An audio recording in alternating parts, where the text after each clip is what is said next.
Hi, friends and global creative geniuses. Welcome to the seventh episode of the Creative Strategy Podcast. This is lucky number 7.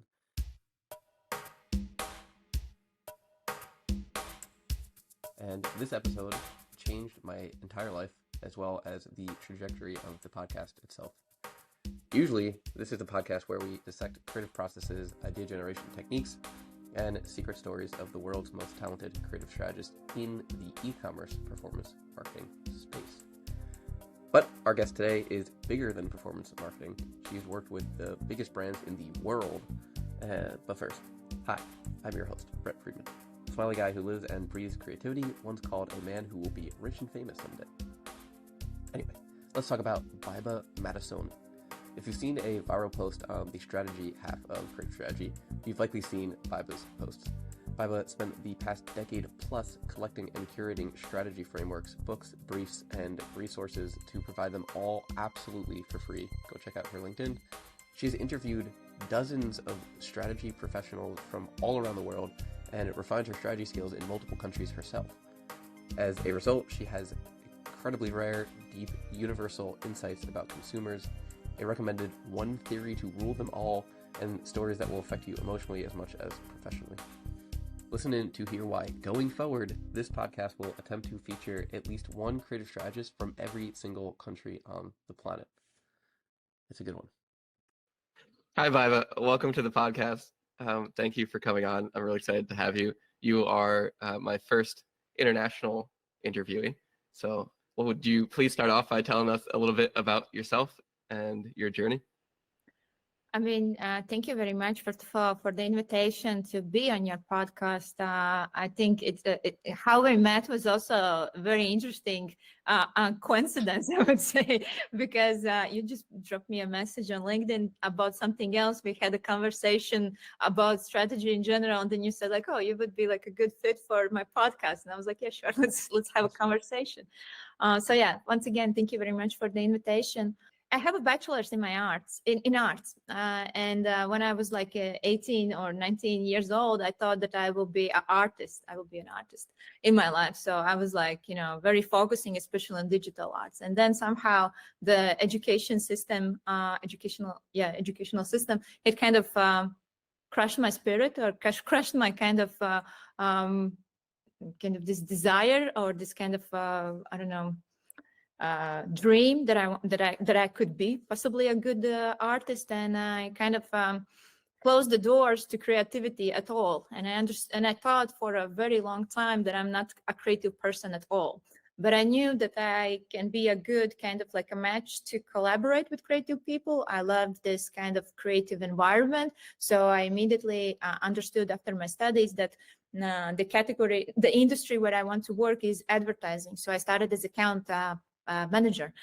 So I was I worked for a couple of years as a account person, and then at some point I was just kind of done with ticking these boxes and dealing with client agency relationships and pushing all the teams to work towards the deadlines, and I figure out that I need to kind of do something else. So I'm not a creative person because my soul is still crushed. So what else that I can do? So I can be a strategist. And during that time in my home country, it was very hard to get into this position. There were mainly 5 to 6 people who were doing the strategy, and they were predominantly men. And that's why I was starting to kind of search for a job abroad, and I got a job in Prague, in Fallon, which was like it's American agency, but their branch was in Europe, and they were working with the Skoda. In that time, it was their biggest client, and they hired me for a strategist position, and it was quite challenging at the first to kind of wrap my head around to start to work in an international agency and be a strategist, and understand that during that time there wasn't that much information on the internet. LinkedIn wasn't born yet, and there wasn't that many people who are sharing the knowledge about the strategy. And I had a very typical boss who was like basically not giving or sharing anything about how should I need to do my job. And I think from there I kind of had this inner kind of like mission, that I want to share the knowledge, that I want to help fellow young talent who are joining the strategy or who are having a lot of questions about the strategy, to help them and to guide them, to give them this understanding, because I know how hard it is when you need to deliver something but you don't know how to do it. And just because I have went through that tough experience, I just want to kind of give back, not to keep the doors closed. And that's about the journey. Like later on, I worked in an agency, then I worked in a market research agency, which is a Cantor, which is again a global company, global market research agency. We were testing advertising ads before they hit the market. We were testing different brands from different parts of the world who were testing ads in multiple countries. And I would say that I learned a lot about how global advertising works from that experience. And then someone stole my heart, and then the story with Czech Republic kind of ended in my life. I moved back to home, and I understood that for some time I don't want to be an advertising world or around advertising, because at some point I was done in myself with this creative chaos, and I wanted to do something more kind of serious. At least I was thinking that it would be serious. And I moved to work into the university. I moved to work in science department in university. So for 2 years I spent in a hardcore science department by being surrounded by academicians. I don't know what's the correct Academics. word. Academics. So yeah, and then COVID hit the world, and I was freelancing during the time when COVID hit the world. I helped to create and build this 30-minute University of Planning, which was like a very, very special initiative, I would say, during especially COVID time, when everybody was locked in a home, locked at their houses, in their home. And we were providing these free mentor chats for people who were looking for a mentor, and also people who wanted to kind of share their knowledge and be mentors. And we were kind of we were managing the whole initiative, and it brought a lot of, I would say, light during the time in a lot of people's minds and hearts, because they had a chance to chat for free with someone who is like smarter or has more experience or could share something that I don't know. And parallel on that, I did my own research. I interviewed more than 50 strategies across the globe, and I did a very immersive survey. I collected more than 300 responses on the topics that were related on how is there a difference between how strategists are doing strategy in different parts of the world or in different regions. And it took me a lot of time to kind of collect all those findings in some kind of like a one material or one kind of like a document where everything is in one place. And then from there, by reading those findings again and again, I understood that there is still more things that I can kind of research or investigate and kind of learn more about the strategy. And I think that research kind of instinct came from my experience by working with those scientists, because they were like, if you want to find the truth, you need to really go after people and just, have a conversation and talk with them and, ask all the stupid questions and play dumb and all that stuff. So yeah, I did that. So you got that first job, and there were 6 people in this industry. They were all men. You got this job, and your boss was kind of like, do the work. And obviously you were new, so you didn't know how to do anything. How did you make that jump from knowing nothing at all to learning account planning and being so effective that you were able to create a whole career out of that? I mean, those 5 to 6 people, they were in my home country in Latvia, and I moved to work to Prague in Czech Republic. So those are 2 different countries in Europe. Just to clarify this, maybe I kind of misguided you. But to get the jump and kind of to understand how to do things, I was super, super lucky. We were working on a pitch in Falun, and there was one very, very experienced strategist from Germany who came to work on the project as a strategic director. And I was put in pair with him. So he was my boss for that pitch, and I was working with him. And I was like I was so stubborn. I just went after him and I said, like, can you please teach me how to do the strategy, because my boss doesn't give me anything, and I just want to understand, and please. I was basically I was begging him. And of course, at the very first moment, he started to scream and yell, and he was like, I'm not paid to train the juniors or the new people in the strategy, so you need to talk with your management and all that stuff. And I was like, but I'm in the situation, and can you just be a kind of like on a human level? Can you just please understand me on a human level and just help me out? And then he was like, okay, but just for an hour. And then we sit and we talk for, I don't know, 2 or 3 hours. And I would say that he's like a I would say godfather, at least on my journey in the strategy, who kind of gave me the understanding about the fundamentals of the strategy, and also how to put together a deck, and also how to better collaborate with creatives. It all was like, one big conversation. And I think after that conversation, I was like, my brain was hurting, and I went home and I was like, laying in my bed and thinking like, oh my God, I just almost met a God, someone who helped me a lot. So yeah. Now let's skip forward. So you became a scientist, well, an academician. You were teaching science. How did that happen? How did you jump from, was it Kantar where you were previously, and then you went into this kind of science field? Well, yeah, I mean, like in Cantor, there were these kind of scientific methods that we were, of course, using to analyze data. And also this, I would say my mentor in strategy, this freelancer, he also told me that if you want to expand your skills and get a better understanding how you can be a better strategist, he suggested that it would be a good thing to go and work for some time in market research agency. So after his suggestion, I basically moved to Cantor. And after that, I didn't, when I moved back to my home country and worked in the university, I can't say that I was an academician. I was working in a department. I was doing project management for the scientists, but at the same time, I was constantly in connection with them, and I was like working together with them on their science projects, just from another, like coming into the projects from another perspective or from the other side. But still, I was so immersed in their daily life and what they are curious about. And also I was, so connected at the time, like with their vision about the world and how things can be researched. And it was very, very interesting, at least for myself. I was like, again, I was learning, and I was just, I was very inspired by them. And after that, I understood that I want to do some researches by myself, because if there are so many different people who are saying some contradictory things, I wanted to understand what is the spectrum.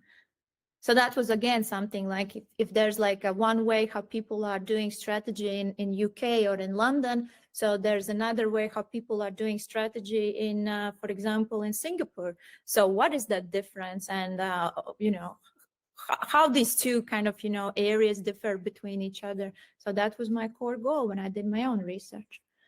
Yeah. Okay. Talk to me about the research. So you just said there's this spectrum of strategy across all these different countries. Do you have any overarching insights? Are there lots of patterns that you see? What are the most interesting and unique kinds of strategies? I'd love to hear all about it. I mean, I think that people are doing their job, and most of the people, they don't kind of analyze and think in a broader perspective about, is there a difference or not between different regions? More or less, we all know like the 2C model is at the heart of the strategy, that we have a client who has a company and business, and on the other side is the audience who we need to bring together with the client's business, so they would buy the products or use the services. And our job in between is to figure out how we can bring these two sides together. And our tool in most of the cases is communication.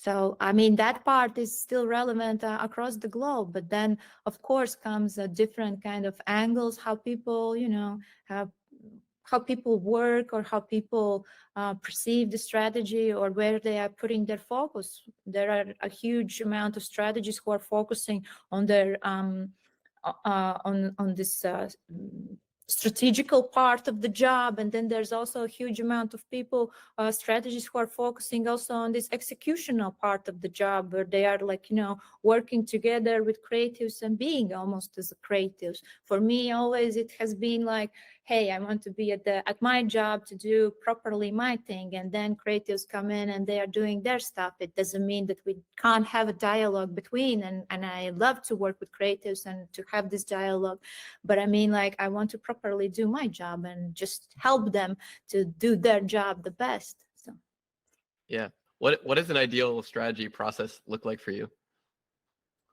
I mean, now I'm in the process of rethinking the current strategy processes in general, because after doing these researches and kind of thinking about like the foundation of the strategy, or how we are doing the strategy, I have figured out that most of us are following this kind of like a linear process, that there is this pattern that we usually start with this situation analysis, then it goes into the visioning, and then it ends with the strategy. Like, it starts with questions like where we are and why we are here based on Stephen King. Then it goes into Stephen King's planning cycle model, the strategy Godfather's planning model. Then it goes into the visioning, like where we could be still based on the planning cycle. And then is the strategy, like how we will get there. But what we have lost through the time is the fifth question from the planning cycle, which is about, are we getting there? It's about the measurement.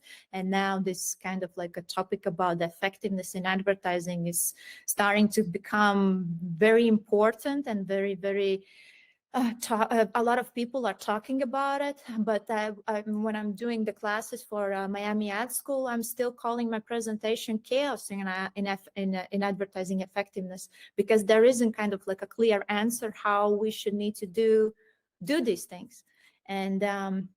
And I'm just explaining like how 8 different people who are like academics and also who write books based on the research, also practitioners, how they are defining what it is and what does the effectiveness in advertising means.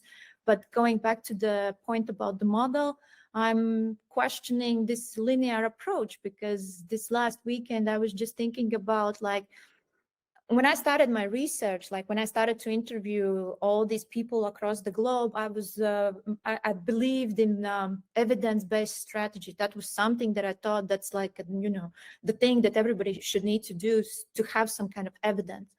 But now, after I think 4 years or 3 or 4 years, I have came to the conclusion that if we are all following evidence-based kind of like strategies, evidence-based means that it worked yesterday, but we are planning for the future.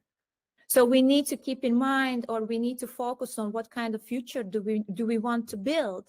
And if we are, kind of doing the same thing that our practitioners have done, like in the past 5 to 10 years, then we are repeating the same pattern. And it's the same linear thinking. We are not doing actually anything new. We think that we are doing actually something new, but we are following the same steps. And actually we don't get to something new, at least in my opinion. That's my kind of like a big thought that I had this weekend. Yeah, that's huge. I mean, that definitely flies in the face of all of the performance marketers, but I think you might be right. I mean, I know that at least in my experience, we've tried to run huge correlation studies on performance in ad accounts, and nothing correlates at all. Like, there is no you can't predict performance. I mean, no one's been able to do it. So it is interesting to hear that. What do you think, what does that mean for the future then? If you were to start, let's say we just started a brand together and we're launching it in this new world where you can't use evidence, or you feel like you need to do something maybe nonlinear, what does that look like? How do you shift to that kind of strategy? I know this theory for some time. I read a smaller version of the original book, I think like 1 year or 2 years ago, and now I have like a proper version of the book, because the author has released like a big book and a smaller version of the book. And I do believe in this theory. The author is Otto Scharmer, He's a German academic. Again, Academic. academic. I got confused with this word. And he moved to work and live to United States, and he worked for 10 years in MIT. And he is basically he researched and basically he researched a lot of information. He did a lot of researches, and then he kind of came to the conclusion and created a new theory about how to basically build the future, and it's called U theory. There is a lot of videos on YouTube if people don't want to read the book, and he has also his own school, online school, which is for free. And he's basically talking about how we need to turn our kind of like a focus to look on the future from this moment to the future, but kind of turn the look backwards. And basically we need to kind of sense like what could be like the highest potential for our company or for our kind of ecosystem in the future. When I'm talking about the ecosystem, we need to understand that advertising as a discipline is also an ecosystem where everybody who is working in advertising are basically creating this ecosystem. And the question that why we don't understand the question about the effectiveness, or there are very small amount of people who understands this question, again, comes back as a question to us as the ecosystem, as like why we don't care about it, why we don't ask these questions, why we are not kind of putting our brains to kind of figure out how these things work, why we are so ignorant, why we don't care how to make our clients' business better, why do we care about short-term kind of success? Because if we are going back to the point, how we actually are working is about clients are looking for short-term kind of success by increasing profits in the next 6 months, and agencies are looking how to kind of get the brand fame, how to get an awareness, and get to the awards. So both sides at the moment are thinking a lot about the short-term kind of success. And I do believe that we need new models and strategy or new tools, how we can actually incorporate the age-old, the long and short of it.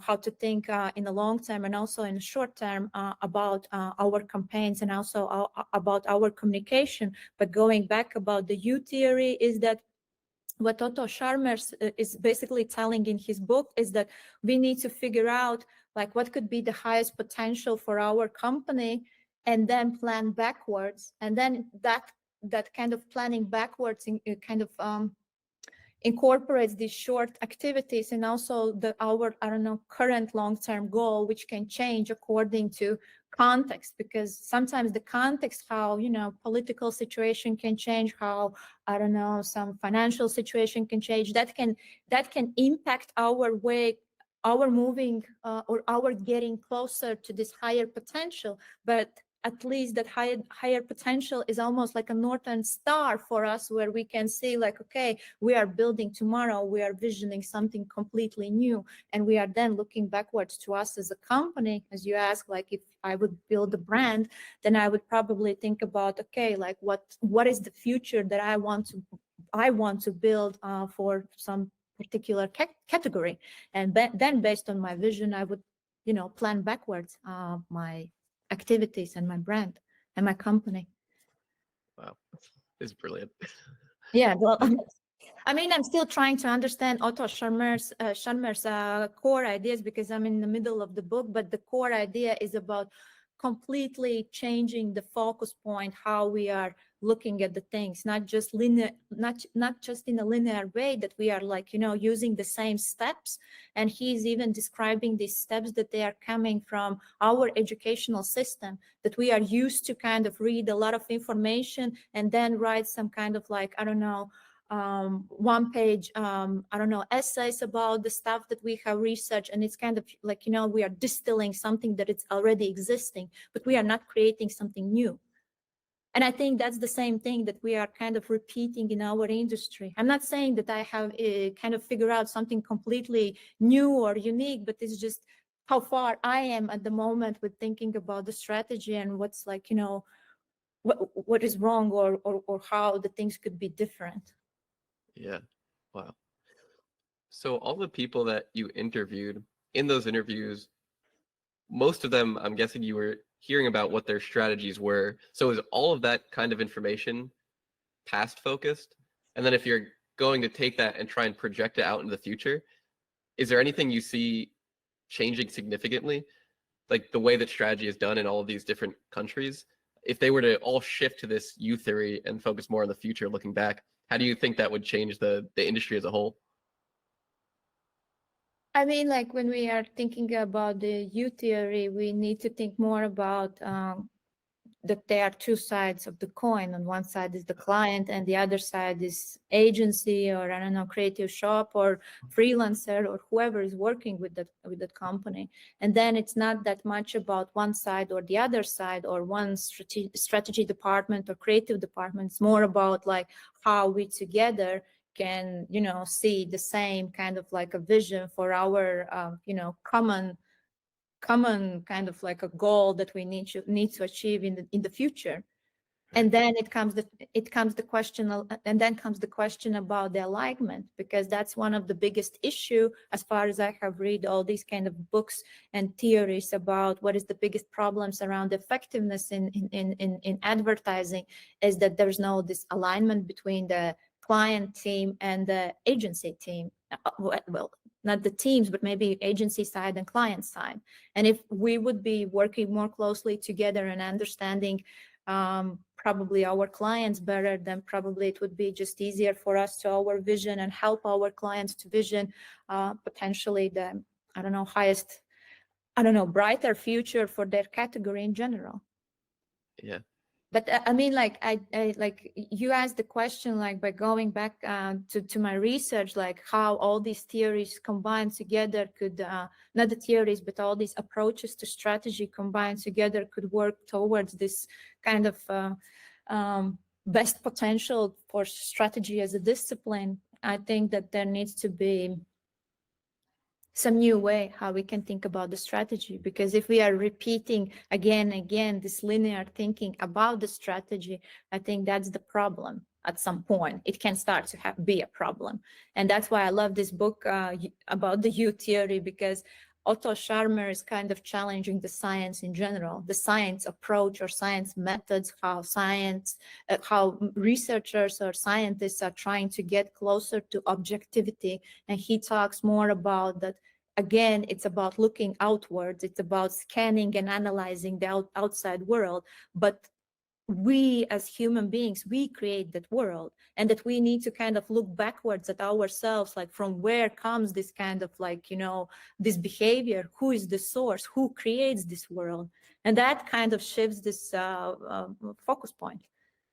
U theory is really interesting. I know that you have a collection of decks, and I can see this collection of books behind you. Yeah. Are there other theories around strategy, creative, anything that has either some kind of opposition to the U theory, or maybe just exists somewhere else in the world that you think is also really important towards the next steps for the industry? I mean, at the moment, I can't kind of give you the answer, because that was something that I was thinking also today. Like, if there is like this Otto Scharmer's approach and his whole training platform and that he's spreading his ideas, like, is there any other person who is doing something similar to him? But my apologies, sharing a different point of view. At the moment, I can't kind of, you know, give you the answer because I don't have one.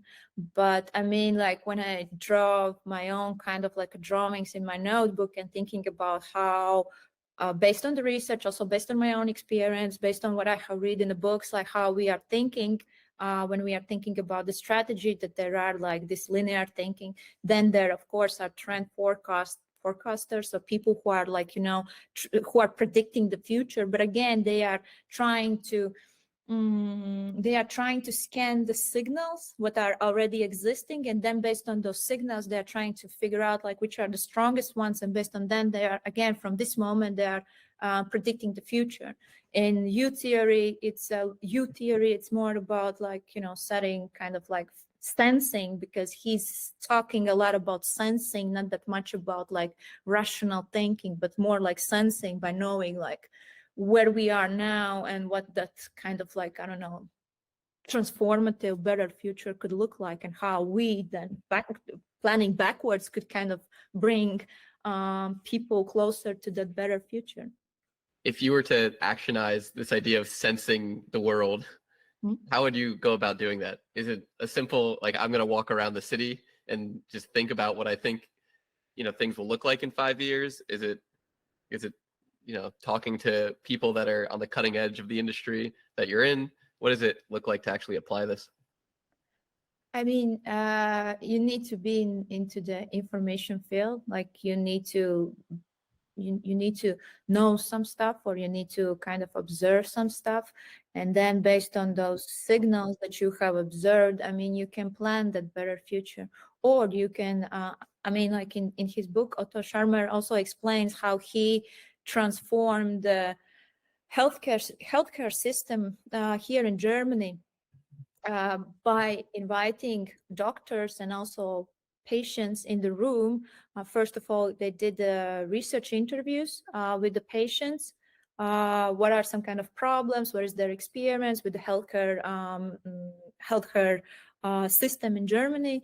Then they were shadowing the doctors. I think they were also interviewing the doctors, and then they brought both sides into the room, and they kind of showed them the findings, and they created based on those findings from both sides, like what are some kind of problems and what are some kind of things that are not answered about what are some kind of problems that are not kind of tackled or fixed at the moment. And then they created like 4 steps, that one step is like more on the surface level, and it goes deeper and deeper and deeper to what people really need and what doctors are not actually kind of providing. In the first level, on the first level, there were like, the doctors are basically, fixing the body. They are just, you come to the doctor and doctor fix some kind of problem that you have with your health, and then it goes deeper. And then on the second level, they are like, doctor is already providing you some kind of instructions. So your, I don't know, diet is wrong, or you are not running enough, or you are not doing this or that properly. And that's why you have this, health problem. And it's already like a kind of like an advice level. It's not anymore about like mechanically, like technically kind of fixing the body, but it's already like, giving some kind of like advice. And then it goes deeper and deeper. And the 4th level, which was the most deepest one, was more about that doctor is already giving like an understanding how I can be much healthier with my body, and what does it even mean to be healthy, and how I can even achieve it, and maybe helps to kind of create like a program how I need to transform. And it's not anymore on this kind of surface level, but it's already on the level that you need to change your thinking process, or how you even, think about your body, and how you think about your health in general, and what does it mean to be healthy. And people people in those interviews who were like, facing a very tough situations in their lives, that they were like, they had like a very hard disease. Disease is the correct word. Like a cancer or some kind of other kind of like diseases where you are facing this inner fear that you may die. Those people kind of, they were at this level, and they were asking on the deepest level, and they were asking these questions about, what it actually means to be healthy, and how should I need to live my life after I have survived this very tough kind of like a, health disease, or this kind of very tough moment in my life that has transformed and changed my way of thinking about the health. And that's about the U theory, like what doctors said. And then in the end, they explained these 4 levels, and then everyone in the room should needed to kind of put like a blue dot on the level where they think that the healthcare system is at the moment, and a white dot like what kind of healthcare system they actually want. And of course, everybody put like the most these kind of like stickers on the level where doctor is there to really kind of guide you to the process to get a better health care, not I think, like a better understanding about your health in your whole lifetime, or in your nearest future, not just fixing those problems that you have on the surface level. But that's where the healthcare system is at the moment, I would say, in so many countries. I'm not sure if this whole research was kind of incorporated into the German healthcare system, but at least in the book, he's describing this experiment. And I was like, okay, that's how the U theory works, that we can come together and we can figure out like how we actually would love to work, and kind of, how we actually would love to be guided through the processes from someone who is in the position to kind of provide the knowledge. If it's like, I don't know, doctor, or if it's a, I don't know, strategist, I do believe that's the same thing. And if we would talk and do these researches together with our clients, we would also figure out something very interesting that they are looking for from us, that they are looking from us. Tell me about Baibas theories. Do you have any of your own little things that are creeping up on you? Anything that you've put together from your analysis across all these different strategies? I mean, it's a good question. It's a very good question, because in September, I and Razvan Matisone, who is a Romanian strategist, we did the survey on strategy models. That's something that I have been passionate about very long time. And he's doing his PhD and he's creating his own model. So if you want to talk about the new models, probably he could be like a good person for the interview. But going back to the point, first of the findings was that I saw the pattern that there is this linear approach to strategy, that they are like this repeating 3 steps. If it's a planning cycle, the very first model in strategy by Stephen King, where there were like this where and why, and the where and why, where we are and why are we here, then comes the question like, where do we want to be, and then the strategy, how. If we check the disruption model, it kind of follows the same pattern, that it's like, okay, let's check what are some conventions, then think about the visioning, it's called disruption, and then that it comes the visioning, and disruption is the strategy, like, how we will do things differently. Or people call it, I think there were like other keywords, how people are calling these steps, but actually these steps are kind of referring to the same pattern: situation analysis, visioning, and then kind of strategy. And last Friday, I gave the session to one agency in the United States, and I explained these findings. And then I said that we are kind of desperately missing this kind of like actual new, like we are missing these new models who would mix together the short-term 3-step thinking with a long-term kind of like a thinking in one kind of like, I don't know, strategy model or creative brief that we can actually present to the client. Because what we see at the moment is there are only short-term models or short-term creative brief formats. And what else we are missing? We are missing the measurement. Because at the beginning of our conversation, I already said that from planning cycle, which is the first planning kind of like a model, we have completely skipped the 5th question. Like, how are we getting there? Like, and this question is about the responsibility. Like, are we getting there? Someone needs to measure. Are we actually getting there? And if someone needs to, be responsible about something, then somebody can be fired. And that creates fear, and that creates, a feeling that I can be a failure, and that can, bring me to the position that I can be fired. So I don't want to kind of, do that part. And that's kind of, skipped out of the topic.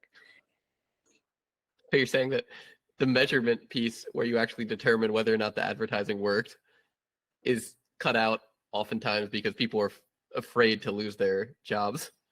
Yeah, that was one of the findings based on the book. Book is called What Sticks by 2 American researchers. I'm always messing up with their names, and I think the one guy's name is Rex Briggs and the other guy's name is Greg Stewart, and they wrote the book What Sticks based on the research. And in that book, one of their conclusions were 3 F's: fear, failure, and fired.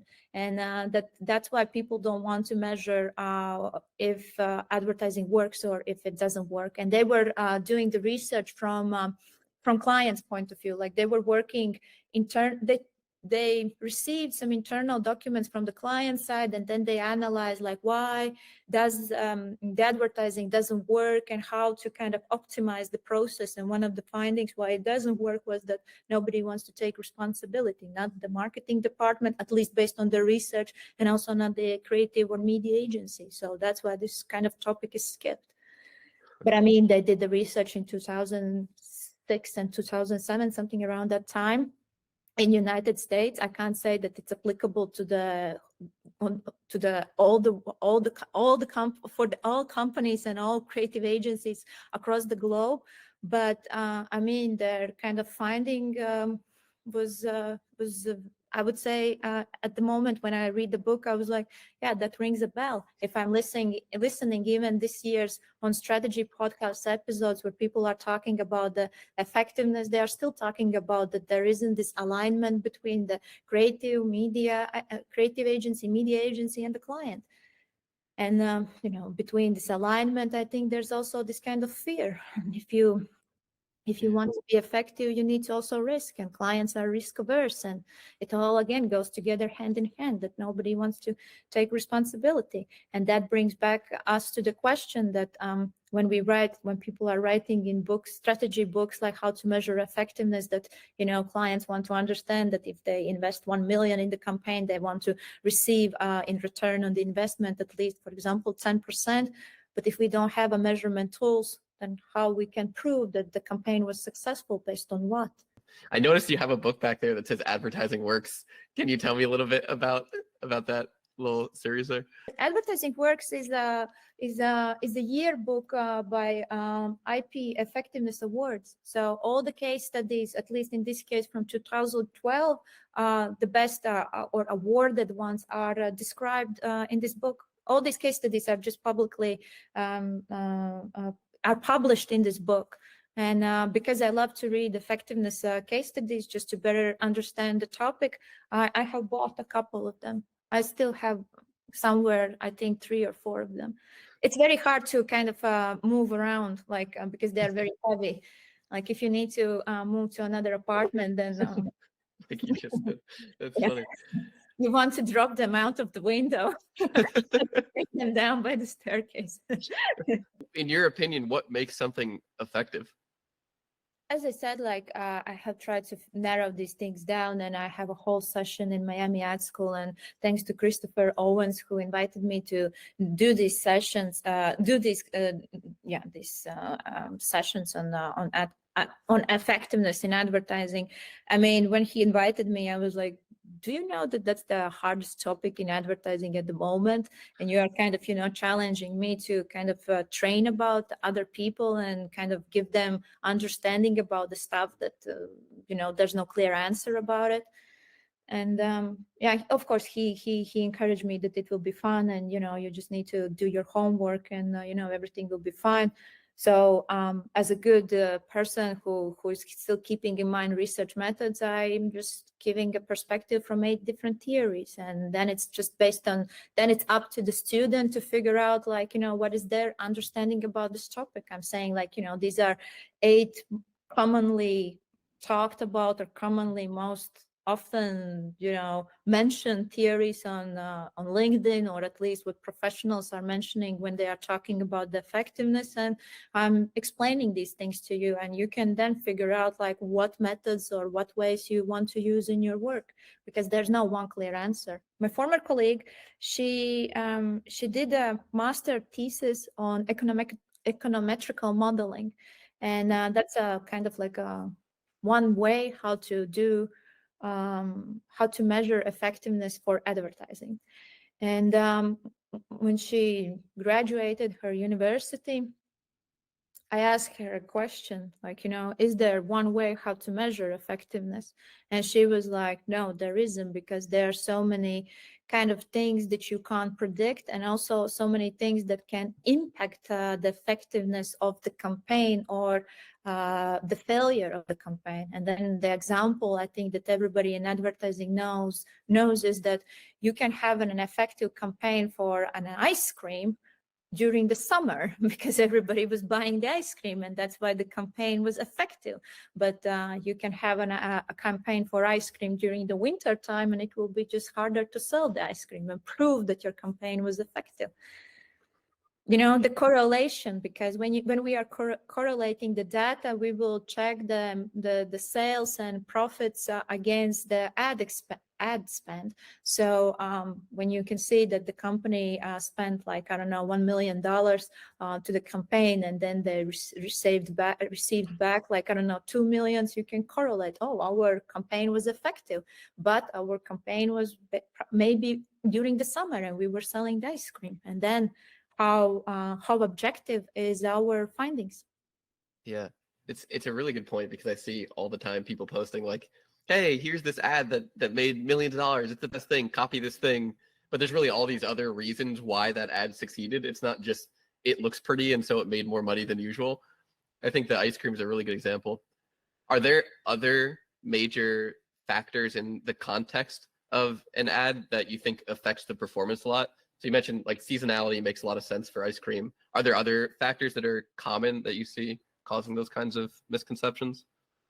Well, I mean, political situations, also some kind of global issues. For example, who knew that there will be COVID-19? So people were, planning their budgets and campaigns for 2020, and then the COVID hit the world, and everything stopped. So we can't kind of predict these things, and that's about the global level. But there are also things about on the local level, like there may be some, I don't know, something happening in the country that may affect the situation with the sales, like some political campaign that is against your category or something. So can you talk to me a little bit about that feeling of, oh, maybe I'm not an expert, even though you very obviously are? Like, why do you get that feeling, and is there some way that you're able to overcome it once you start working on a new brand? This is a very, very interesting question, and I think in our industry there is quite big kind of misconception about this aspect, that people need, that strategists should need to show themselves as confident and come into the room with a strong opinion and all that stuff. But there is Carol Dweck, I think her name was. She is also a scientist, as far as I know, who wrote a book. I think it was called Two Mindsets, and one is open and one is closed. And if we are using the closed mindset, we are kind of shutting ourselves for curiosity. And only if we have an open mindset, we can be curious. And you can only have open mindset if you keep in mind that, hey, maybe I don't know everything. Maybe there is still things that I can learn from other people. And again, this weekend, I came to the conclusion, just through myself and through and after the conversation with someone last week, that our minds are like a cage for us, that if we are living in some particular culture where we are born, of course we are thinking in the way how we are kind of raised in this culture. But if we start to live in another culture, we start to understand that people see world actually in a very different way, and they approach things in a life in a very different way.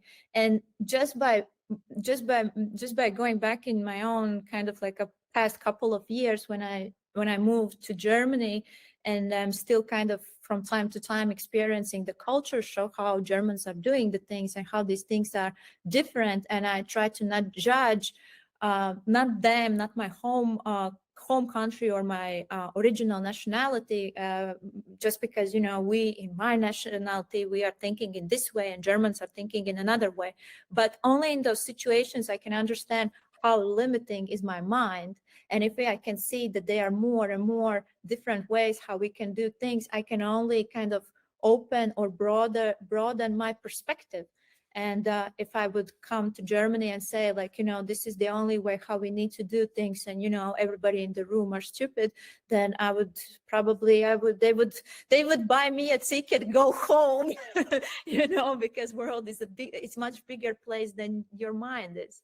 So we need to kind of think about that, our mind is in a cage, and we need to kind of, step outside and see that cage and understand how limiting our cage is. And that's our brain who is protecting us from danger. Outside of our comfort zone is danger. You can't go there because, you will probably be exposed to the danger. You will be criticized and all that stuff. And, you will be judged, and you will be scared, and you will feel, disappointed with world. So why do you need to go there? Play confident. Play the person who knows everything. Can we choose a German brand or even a Latvian brand that we can work on? Because I think so far all of the brands that we've pulled up on the podcast have been American. I'd love to just see what other people are doing.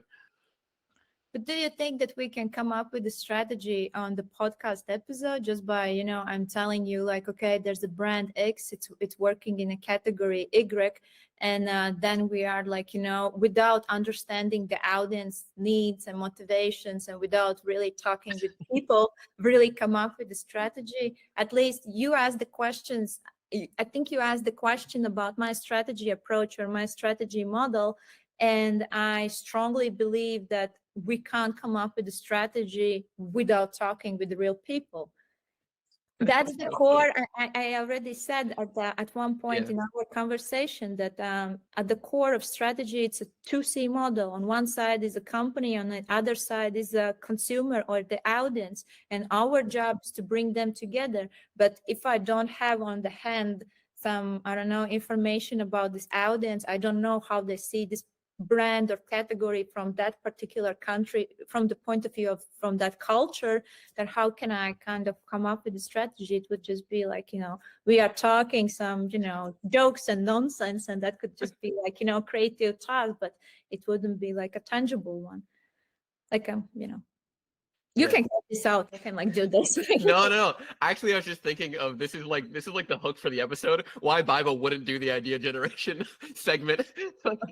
her reason why all of the rest of them are BS, which is totally like, I think you're right. I mean, one of the things, I think you work on much bigger brands, and most of the folks that I talk to and work with are at the performance marketing level, which is a different part of the industry. And I think people are more willing to kind of guess, but I actually think it is a problem. It is something that very few performance-based brands are doing, which, like, yes, you should probably just interview your customers, but for some reason it's not super common. And I think you're actually right. Like, you really can't know super well what's going to resonate. And in our industry, what we usually do, or in the performance side, is we'll just test every possible message in the ad account and then see which one works, which is probably very expensive versus talking to your 10 best customers and then seeing what they say about the brand and then using that as the foundation of your campaign. So it is really helpful to hear that feedback, because I think it is something that we're missing, and probably could help a lot. Yeah, this kind of way of thinking comes from my parents' education to me, like how they educated me, because they both are business owners. And when I was like, 14 years or 13 years old, they put me in their store, one of their stores. And, you need to be the person who is like, serving the clients. And you are also responsible for the store, because today we need to go to do something else. We can't be in the store and help you. And what can you do when you are at that age? You just try to do the best. And then, unconsciously, that these people who came to the store today, they will go back to my parents and they will, talk about the experience by working or by being kind of, welcomed in the store by Baiba, and how she was, working that day. And knowing that there is always these conversations in the real stores, or or between the real interaction between the audience and the brand or company. I think that's why it's very important for us as outsiders to really understand, like, what the consumers are thinking about this brand or about the category in general. And that's why I think that, you need to have a conversation. You need to talk with them, because our company or our brand is solving their problem. It's not about that, someone came in the room and said, like, it would be cool that I would, sell, surfboards, like, because why not? I don't know anything about this category. I have never served, but I want to do it. And how can I do it if I don't know the audience, if I don't know what is some kind of maybe specific need that some other brands are not fulfilling at the moment, and then I can only do something new. But if I don't know, that I'm like someone who is like shooting from a dart, like I hope I will hit the goal, but most of the time we miss the goal. Were there other lessons that you derived from those experiences that you find yourself using in your day-to-day as a strategist? Yeah, well, this is very popular here in Berlin. In strategy points, there are some folks who have left it their kind of guts out. My father, first of all, he doesn't believe in advertising. He's like, that's the stuff that doesn't work. And he's like, I don't know what you are doing. And then his only description, like how he describes me, who I am and what I'm doing, he's like, you are an external brain to companies. They hire you so you could do the things that they can't do by themselves, or they don't want to do by themselves. And yeah, he's kind of his way how he talks about it is that we as a strategist, we are external brains to companies. I'm curious why he thinks advertising doesn't work. What kind of business does he run? He's skeptical about a lot of things. He believes in consumer and companies relations. So that's the thing where he puts his focus. And that's why he always listens to his clients also by himself.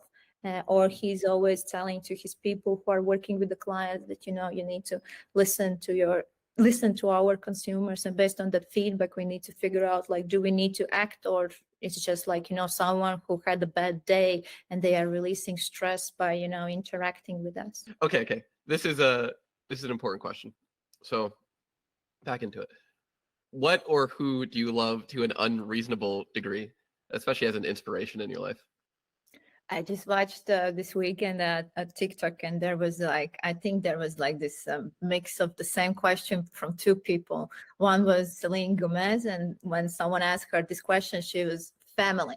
And then the question was asked to Kim Kardashian, and she was like, oh, I can't live in my, I don't know, cosmetic kit or something. And it was like, see, what are the values? what kind of different values people have? And when I read that question, I was like, as selling Gomez, I was like, family. That's my core. That's my strengths. That those are the people who understands my struggles and who are also there when nobody else is there, and who are supporting no matter what. In terms of creative, who do you follow or love the most, if anyone? So if there are no creatives that you look up to or that are inspiring, that's totally fine. I'm happy to hear who your strategists are also. But just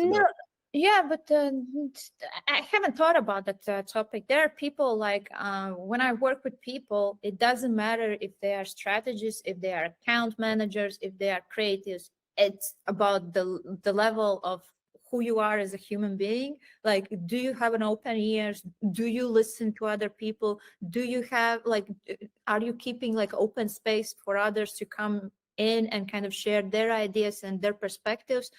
That's kind of like a one thing. But going back to the topic about the creatives, I love to work with Paul Miller and Jim Smith. I worked with them this spring, and Jim was the one who challenged me, and he kind of shared the get to buy model with me. And he was like, can you write the brief in this form? And I looked back to him and I was like, do you know that the original form is get who to buy? And that, there's an author, and that we need to also, credit the author. And he kind of challenged me like, you should need to figure out or find out like who is the author. And I found out who is the author, and I had the interview, and I wrote an article for work, and now I know like who is the guy. He's Martin Strauss, and I know the story how he came up with the original model, and I know why the new model is corrupted. So, I love to work with creative people. I honestly, this is not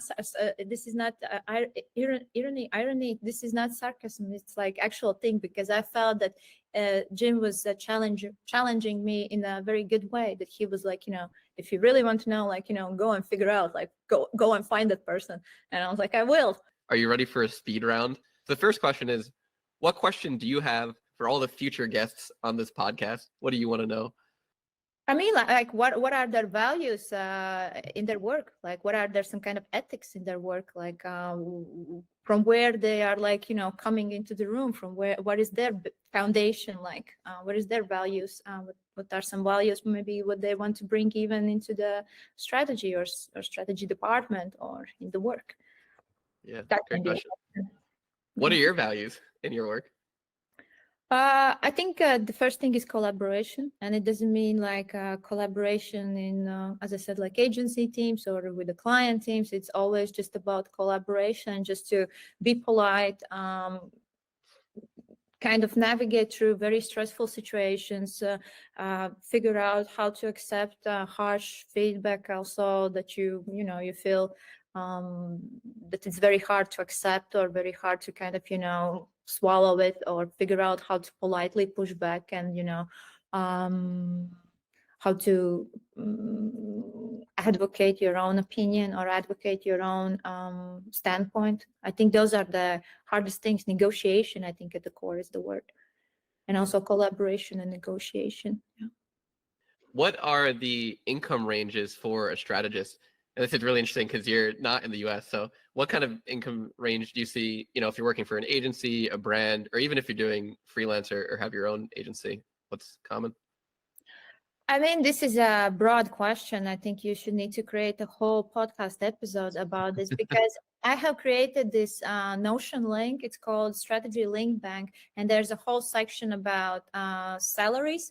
And there are a bunch of different links that I have collected through the times, where people can go and check, like, what is the salary range, for example, in Germany for freelancer and for person who is working inside of the agency. There are some surveys, survey kind of reports, research reports about the UK market, about United States and other parts of the world. At the moment, I can't answer you the question, but I can only say that, of course, freelancers are asking more, but that goes hand in hand with the moment that with the aspect that we need to pay our own taxes. And then at the end of the day, if we are taking that extra money off, then we are actually earning the same amount of money that a person who is employed by the agency. So yeah, and there are countries, of course, who are more wealthier, who will pay you more, and there will be countries who will pay you less, because their economics is just, it's not that good. What do we need to stop talking about in strategy? Insight. I think it's like a thing that in my last podcast with John James, he asked this question and I answered this question, and then I got, I think for a week, slammed over the LinkedIn that how could you said this and that, because so many people have, like, there are so many interpretations about this very sensitive word that I think even the host of strategist on strategy podcast, even he's saying, like, not in only one podcast episode, but he's saying, he has said multiple times that this word is too fetishized, and that it's like, let's not even touch this word, because there will be so many comments and people will just talk about their own opinion, and how wrong some other people's opinions are. So I think that's the one thing. And the other thing is that I don't think that we can find insights through artificial intelligence tools. That's still the job that we need to do. We can collect the information, we can research some stuff, but I do believe that that's still the art or the thing that we need to do as a human beings. Yeah, great answer, because the next question is, how do we defeat the AI in the future? Well, that's how I really loved what one of my I would say strategy kind of like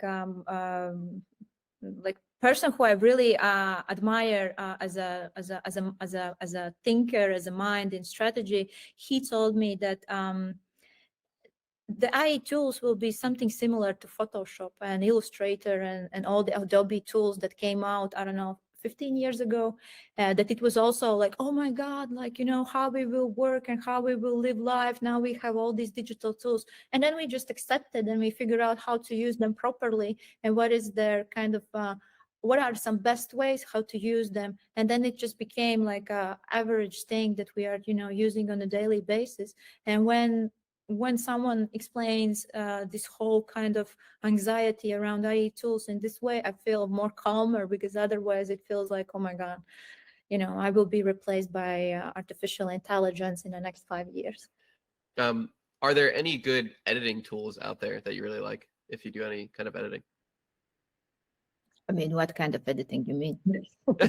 Like video, you can edit text, what do you mean? Yeah, text or video or image, like anything that you use.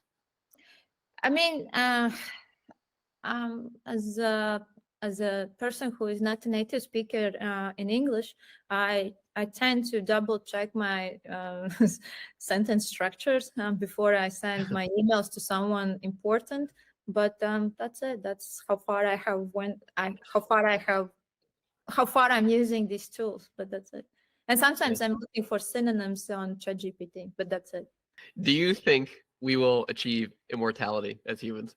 I'm not sure. I mean, like, there is one doctor. He's working in children's hospital, and I used to work for a children's hospital, and I know that this doctor, that he's a very, very kind of like a smart guy who's reading a lot of these research papers and trying to kind of be like on the top of the game, like, or on the top of the researchers. And he was the one in one of his interviews when he said like that it's already achieved, that there is like some kind of formula how we can increase our lifespan. I think the word was that, but I'm not sure. I mean, like, he said that it will be only for very privileged people who can afford it. So I mean, like, I do believe that I will die, and I won't kind of get this treatment or access to this thing. So, what are the most impactful books that you've read? I know the U theory, and the most recommended books, so the things that you've shared the most with other people. U theory. I mean, I said besides U theory. Besides U theory. Yeah, well, that's something that I'm still kind of chewing, that book, because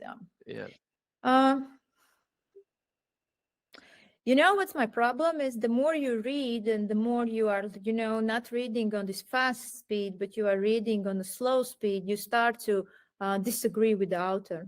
And that's my biggest problem, that when I start to read the book, I start to disagree with the author. I have my sticky notes in one book that I bought. I will not mention. This is about advertising and about the audiences.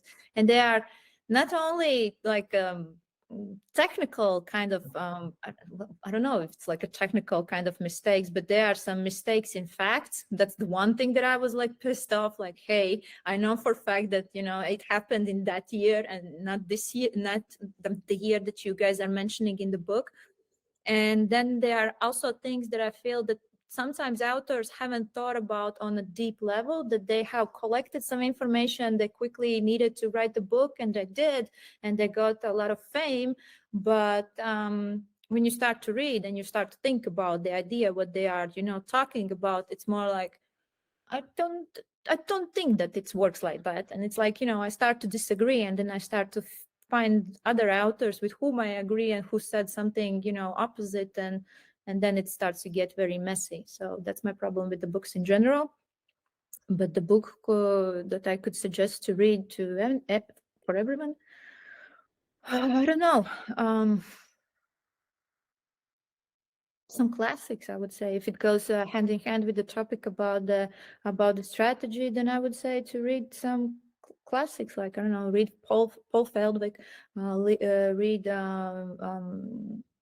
a book about Stephen King. I think it was called. It was based on the essays, and it was about brand planning. I think it was called. The book was called. Yeah. As I said, like, I sometimes feel that people in advertising, they write these books, and they write these books also without any kind of like support of argument. They basically say like, oh, this worked like that because we did it. And then for me, it's more like, yeah, but why do I need to believe in you? Because you don't give me some kind of like, you don't support your argument. You just kind of, you claim something, but then you don't support it. And I kind of, I hate a lot of books in advertising, but still those authors are very famous in our bubble. Are there books outside of advertising that you would recommend? I have read a lot. Like lately, I'm thinking that if I could have a chance to reread the book Horse Whisperer, that was the book that first time in my life that I read the book in 12 hours. I was just like, I couldn't kind of put it down. I was like under 18. And when I kind of got that book, I was like, all day, I still remember that I was reading the book. And I was so disappointed that the movie had a different ending. and in the book, it was more like, it was more dramatic, and it was, it was much nicer. The ending was more fulfilling than in the movie. But Yeah. nevertheless. But that's one book. I mean, like there's so many other stuff that, of course, people can read. Like I would, of course, encourage everyone to read Lisa Feldman Barrett's book, How Emotions Are Made. And then there's people who are writing, again, books for advertising people, like, based on these research methods, we have found all these things, and then they get famous, they jump on big stage, and real researchers as Lisa, who have debunked these kind of false theories, she's still standing behind the curtains and nobody knows more or less her. But it's very interesting to read what actual scientists talk about our bubbles theories. So Any last words for the audience? I don't know what to say. Like, I don't know. Have a nice 2024. I hope that will come out in December. Not sure. Maybe in January. We'll see how you will feel with your health and your life in general.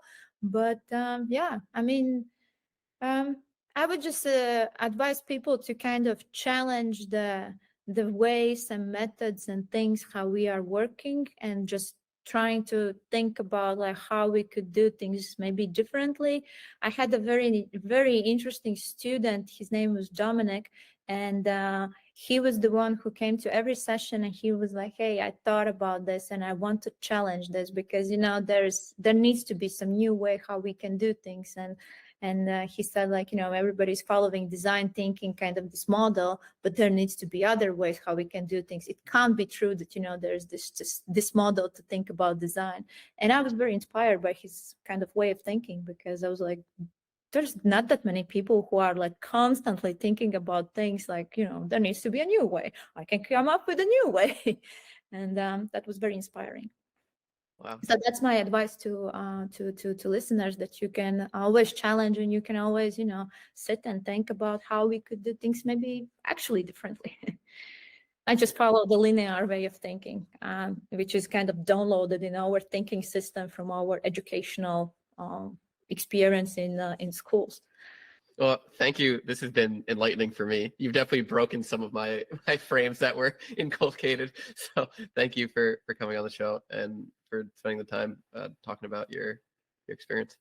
Well, thank you very much for the invitation. It was my pleasure to be with you today, and I hope that something from what I said can be inspiring also for other to your listeners. And yeah, that's the only thing that I want to